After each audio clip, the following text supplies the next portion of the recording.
The platypus, found only in eastern Australia, is one of the world's wonders. The platypus is a finely furred mammal with a duck-like bill, webbed feet and a beaver tail. Semi-amphibian, it burrows in the ground like a rabbit. But queerest contrast of all is that it lays eggs and yet suckles its young.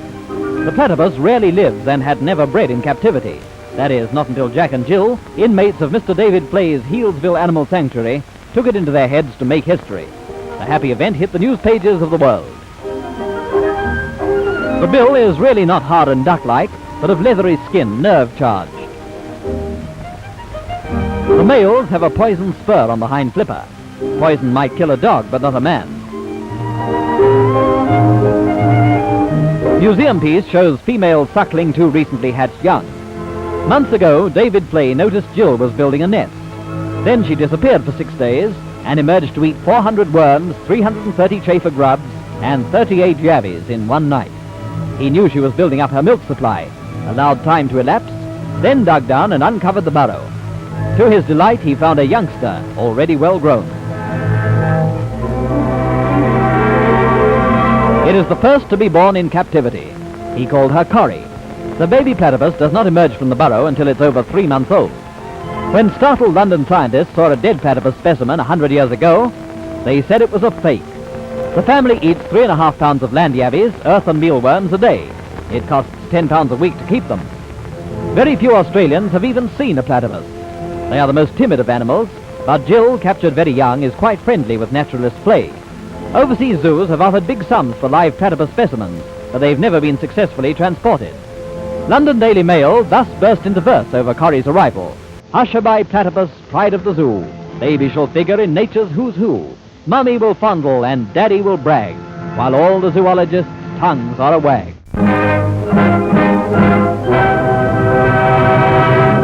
The historic breeding of the first platypus in captivity received worldwide publicity, even in the midst of World War II. This was a welcome piece of good news in 1943. David Fleay was the director of the Healesville Sanctuary during those war years. His task was to look after this Noah's Ark of Australian wildlife, to preserve the collection of birds, animals and reptiles at all costs. The Victorian government even commissioned a colour film documentary about the sanctuary, Wildlife in Bushland.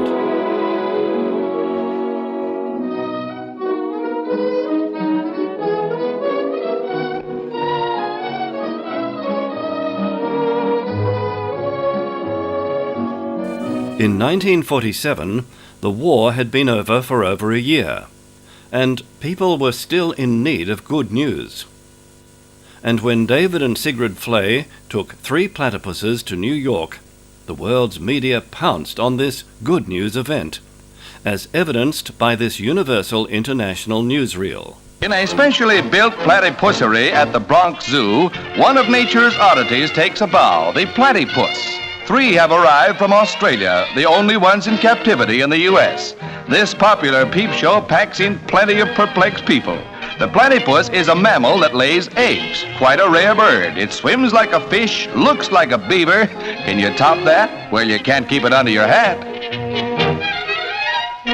When nature came up with the platypus, it left science slightly gaga, not to mention yours truly. The platypus, a ducky bill, a billpus ducky plat, a bullpus, oh shucks, just one of nature's nervous mistakes. David Fleay lost his sanctuary directorship after that New York platypus delivery. A terrible blow to a naturalist who had helped put Healesville on the world map.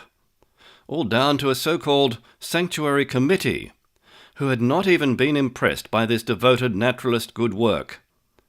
David was, however, asked to retain the role of a consultant. In 1952, David Fleay started his own sanctuary near West Burleigh, Queensland, on what had been for many years a dairy farm, with a lovely view of the Tallebudgera estuary and the sea beyond. Shifting a private collection of birds, animals and reptiles from Victoria to Queensland was in itself a massive effort. It took several months to have cages constructed, including a special platypussery. And then Fleay's Fauna Reserve was open to the public. The collection would include most of Australia's wildlife, and the public could see the critters of the bush up close and personal. People would drive down from Brisbane to spend much of the day at the reserve, and thousands of young people from the nearby fitness camp would walk to the Fauna Reserve from the mouth of the Tallebudgera.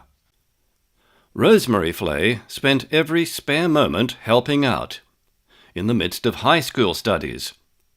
And Hazel Andrews from a well-known Tallebudgera farming family, Glenda Birch, whose husband was the local sawmill manager, and Paul Gallagher. Almost all of the Gallagher family from West Burleigh were there to help in those early days of the Fauna Reserve.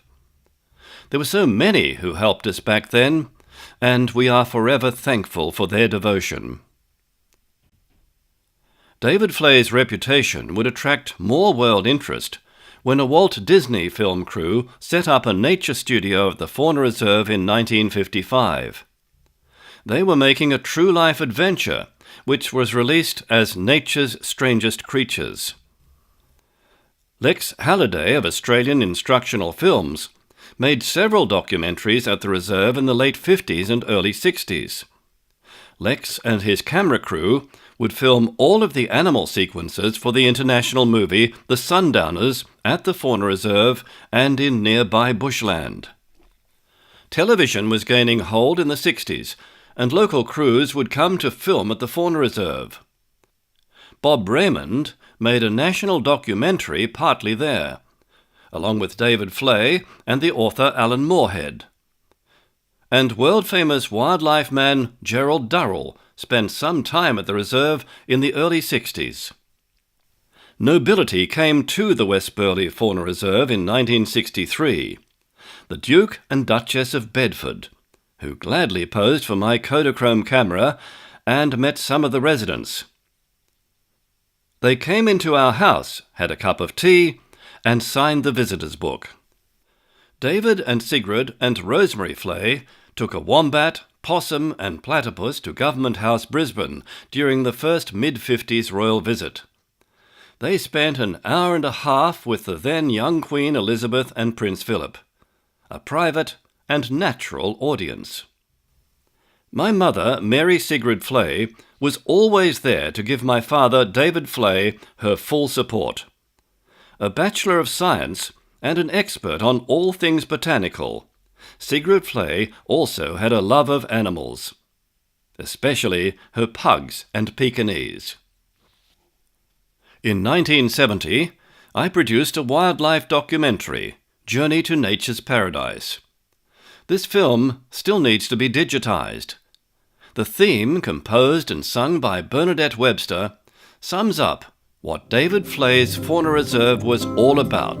The Maker in his wisdom has bestowed upon the Southland a heritage of wildlife as a gift for you and me. All like their Mother Nature in their gentleness and beauty, let us cherish them forever, ever living, ever free. The wildlife of Australia, strange, unique and lovely, let us cherish it forever for the whole wide world to see. You've joined us as we've travelled through the country of Australia. You've listened to our story and you've seen what there's to see. We've sought and found the beauty of the great Australian bushland, discovering the secrets of her creatures living free. We've wandered through her valleys, by her beaches, plains and mountains, a trip to nature's paradise, her wonders for to see.